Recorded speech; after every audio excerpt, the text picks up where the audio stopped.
السلام علیکم dear viewers, ہمارا آج کا ٹاپک ہے کیا قرآن پاک کو بغیر وضو پڑھنا یا چھونا جائز ہے یا نہیں۔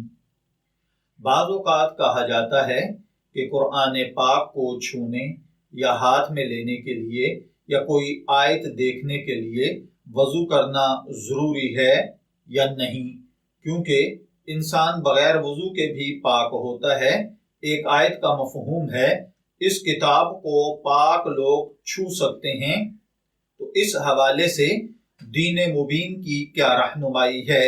تو دیکھیے بھائیوں اور بہنوں، خیر الفتاوی جلد 1 پیج نمبر 264 اور اسی طرح امداد الفتاوی جلد 4 صفحہ 56 اور امداد الفتاوی کے ہی جلد 4 صفحہ 59 پر، امداد الفتاوی کی ہی جلد 4 اور صفحہ 60 پر، اور اسی طریقے سے آپ کے مسائل اور ان کا حل کی جلد 3 صفحہ 201 پر علماء احناف کی کثیر تعداد سے یہ فتاوی جات ملتے ہیں کہ قرآن پاک کو بغیر وضو پڑھنا جائز ہے۔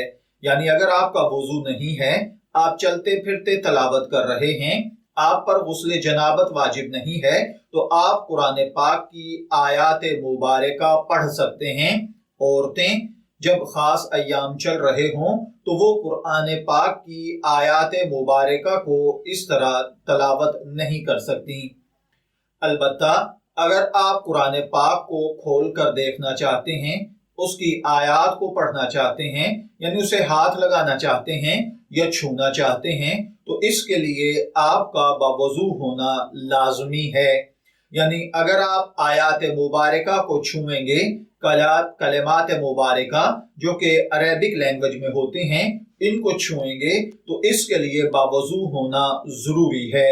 میں دعا گو ہوں کہ اللہ تعالی ہمیں ان باتوں کو سمجھ کر ان کے مطابق عمل کرنے کی توفیق عطا فرمائے۔ شبیر احمد کو اجازت دیجیے، پھر حاضر ہوں گے کسی نئے ٹاپک کے ساتھ۔ تب تک کے لیے اللہ حافظ۔